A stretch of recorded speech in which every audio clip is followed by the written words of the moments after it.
गांव में आंधी तूफान आ रहा होता है। सभी लोग अपने अपने घरों से सामान कपड़े उठाकर अपने घर में रख रहे होते हैं। माँ बाहर आंधी तूफान चल रहा है, बहुत तेज बारिश आने वाली है। अरे राजू, मैंने बाहर कपड़े सुखाने के लिए डाले थे, जा जल्दी से उन्हें उठा कर लिया, नहीं तो बारिश के चलते भीग जाएंगे। ओहो, इस बारिश को भी अभी ही आना था। अब मैं क्या करूं? छत पर तो प्लास्टिक की त्रिपाल भी नहीं लगाई अभी तक। राधिका ऐसा कहकर फौरन तिरपाल उठाकर लाती है और बारिश से अपने घर को बचाने के लिए उस तिरपाल को अपने घर की छत पर लगाने की कोशिश करती है, लेकिन ज्यादा आंधी तूफान की वजह से तिरपाल बार बार उड़ने लगती है। तभी तेज बारिश शुरू भी हो जाती है। अरे ये क्या माँ, बारिश शुरू हो गई, अब हम लोग क्या करें? चलो बच्चों, घर के अंदर चलो।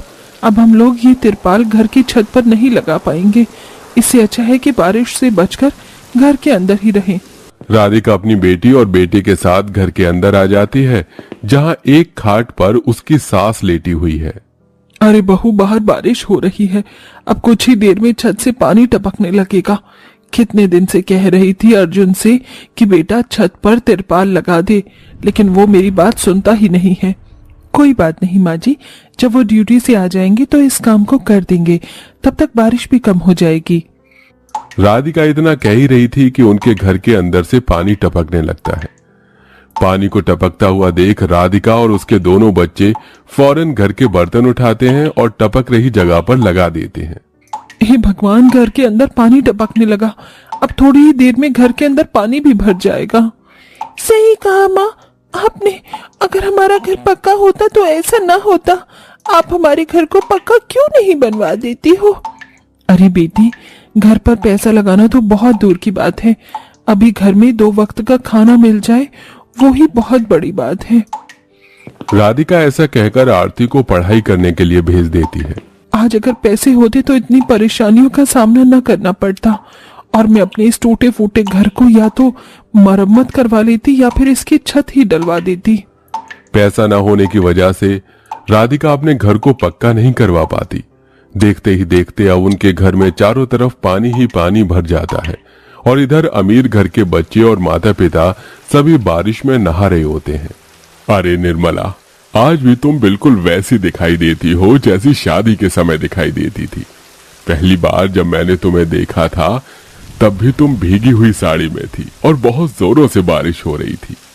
हाँ, सही कहा तुमने, मुझे भी बहुत अच्छे से याद है वो दिन। इतनी तेज बारिश हो रही थी और तुमने मुझे मेरे घर पर छोड़ा था, बस तभी से मैं तुम्हारी फैन हो गई थी। क्या बात है माँ जी, बाबूजी, आपकी बारिश तो कुछ कमाल की ही थी। हमारी बारिश इसके आगे कुछ भी नहीं है। माँ मुझे बॉल दो ना, मुझे बॉल से खेलना है। मैं भी तुम्हारे साथ खेलूंगा। अच्छा बच्चों, ज्यादा देर बारिश में मत खेलना, नहीं तो बुखार भी हो सकता है। जल्दी जल्दी बारिश में नहाकर घर में आ जाना। मैं तो नहा ली, अब मैं जा रही हूँ। तभी विवेक मालिनी को रोक लेता है और उससे कहता है, अरे मालिनी, अभी कहाँ जा रही हो? अभी तो बारिश में भीगने का मजा आ ही रहा था। चलो अभी थोड़ी देर में बारिश में भीगेंगे। विवेक ऐसा कहकर मालिनी के साथ और अपने दोनों बच्चों के साथ बारिश में भीगता रहता है।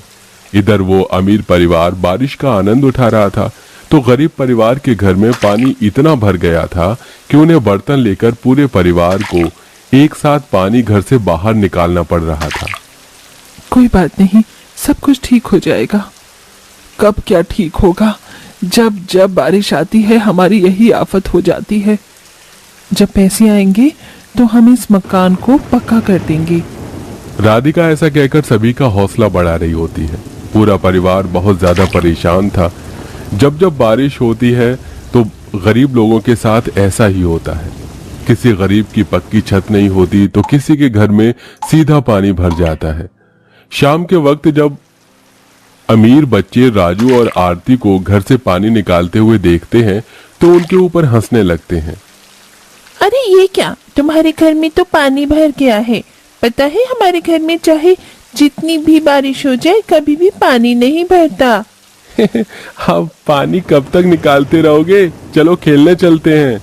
हम नहीं खेलेंगे, हमें ये सारा पानी बाहर निकालना होगा, नहीं तो रात को सोने के लिए जगह नहीं बन पाएगी। हाँ, राजू ने बिल्कुल सही कहा, तुम दोनों जाकर खेल लो।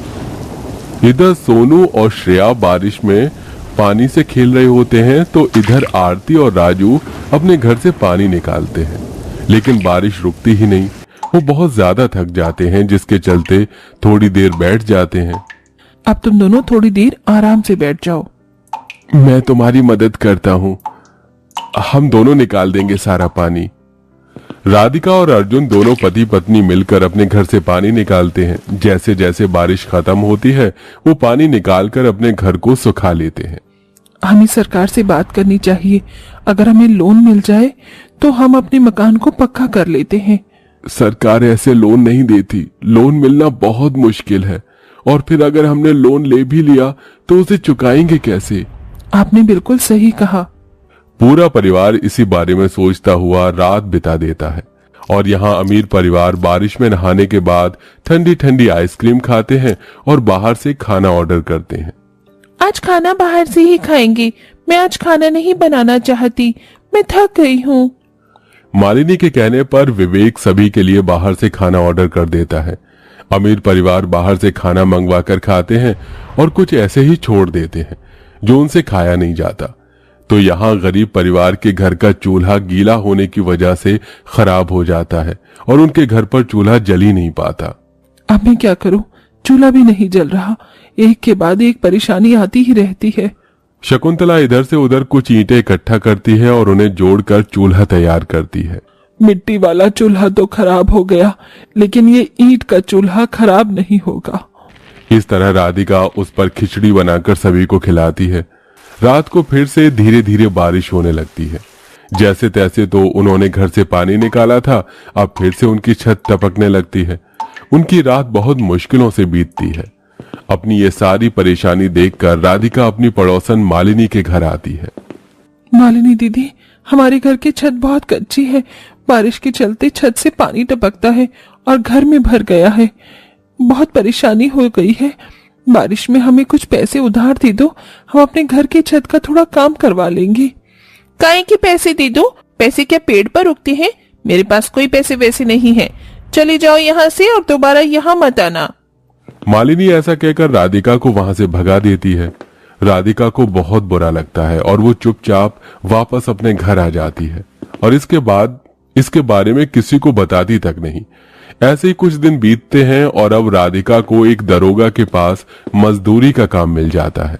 चलो 2-4 पैसे आएंगे तो उनमें से पैसे बचाकर घर पर रेत सीमेंट डलवा दूंगी और हो सका तो अपने पति के साथ मिलकर खुद ही छत की मरम्मत कर लूंगी। राधिका काम करने लगती है और काम करके वो जो पैसे कमाती है उनमें से वो घर का खर्चा भी चलाती है और कुछ पैसे बचाने की कोशिश भी करती है।